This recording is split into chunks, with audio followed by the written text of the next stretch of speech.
पानी निकालने का काम अभी से ही शुरू कर दिया जाएगा कि आने वाले कुछ 15-20 दिनों के अंदर हम रिजल्ट दे सकते हैं। जितने ज़्यादा से ज़्यादा काम हम करवा सकते हैं उनको धरातल पे हम लोग काम को शुरू करवाने का पूरा प्रयास करेंगे।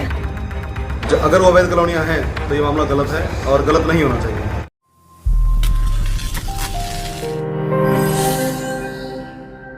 सोहना नगर परिषद की चेयरपर्सन अंजू देवी ने मंगलवार को दोबारा से अपना कार्यभार संभाल लिया है।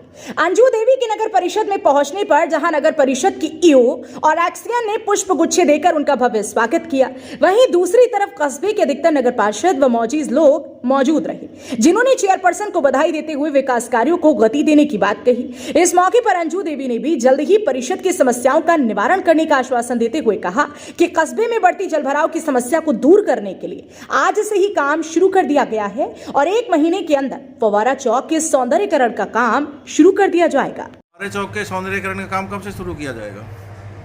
1 महीने में काम शुरू कर दिया जाएगा। काफ़ी समस्या है, बरसाती पानी भर जाता है, इसको निकालने का काम कब से शुरू करेंगे?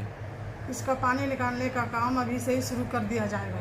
जी, आज हमारे चेयरपर्सन मैडम अपना आके इन्होंने अपना कार्यभार दोबारा से संभाला है एंड इसके लिए हमने क्लैरिफिकेशन मांगी थी निदेशालय से।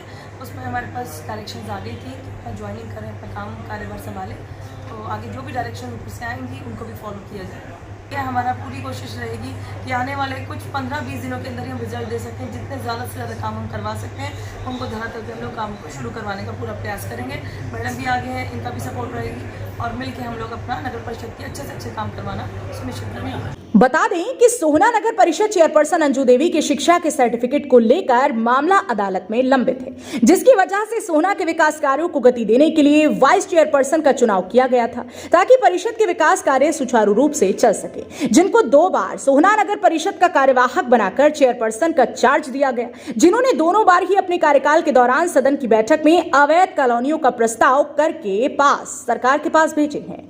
लेकिन जिन कॉलोनियों के प्रस्ताव पास करके भेजे गए हैं उन कॉलोनियों के बारे में अगर सूत्रों की माने तो वह कॉलोनियां उनके परिजनों ने ही अवैध रूप से काटी हैं, जो कि सरकार द्वारा जारी की गई गाइडलाइन के अनुसार नियम पूरा नहीं करती। आरोप तो यह भी है कि अवैध कॉलोनाइजरों ने स्थानीय विधायक व अधिकारियों के साथ मिलीभगत करके इन कॉलोनियों के प्रस्ताव को किया है और इसीलिए विधायक भी खुद उन सदन की बैठकों में मौजूद रहे जिन बैठकों में ये प्रस्ताव पारित किए गए हैं। अवैध कॉलोनियों के इन प्रस्तावों को लेकर स्थानीय लोगों व नगर पार्षदों में भी सरकार व विधायक के खिलाफ रोष व्याप्त है, जिनका कहना है कि नगर परिषद द्वारा अभी तक उन कॉलोनियों का प्रस्ताव तो सरकार के पास नहीं भेजा गया, जिनमें पिछले 25 से 30 सालों से लोग बसे हुए हैं, लेकिन उन कॉलोनियों के प्रस्ताव सदन की बैठक के अंदर विधायक की मौजूदगी में पास किए जा रहे हैं, जिनको अवैध कॉलोनाइजर अवैध रूप से काट रहे हैं। इस विषय को लेकर जब हमने सोहना बीजेपी के मंडल अध्यक्ष से बात की तो उनका कहना था कि अगर ऐसा किया गया तो वह गलत है, लेकिन देखना इस बात का होगा कि फिलहाल चेयरपर्सन ने अपना कार्यभार संभाल लिया है और वो इन अवैध कॉलोनियों के प्रस्ताव पर अपनी आगामी कार्यवाही क्या करती। कार्यभार का आज चेयरमैन साहब ने संभाला है। हमारी अंजू देवी जी ने भाजपा टिकट पर चुनाव लड़ी थी। कुछ दिक्कतों की वजह से जो है बीच में चार्ज उप चेयरमैन के पास चला गया था, परंतु जनता के कार्य बाधित ना हो और सुचारू रूप से चलते रहें, किसी प्रकार की कोई समस्या ना बने और वैकल्पिक अवस्थाओं में जैसी भी परिस्थिति आगे रहेगी उम्मीद करेंगे कि जो है इनका काम चलता रहेगा और शुभकामनाएं भी हैं और भाई शहर के काम चलते रहें, ऐसी प्रार्थना करते हैं ईश्वर से। 2 बार उप चेयरमैन ने कार्यभार संभाला, दोनों बार अवैध कॉलोनियों के प्रस्ताव पास हुए, तो क्या कहेंगे इसे लेकर? अवैध कॉलोनियों का मामला मैं रेवेन्यू के बारे में ज़्यादा डिटेल नहीं दे पाऊंगा आपको, परंतु अगर वो अवैध कॉलोनियाँ हैं तो ये मामला गलत है और गलत नहीं होना चाहिए।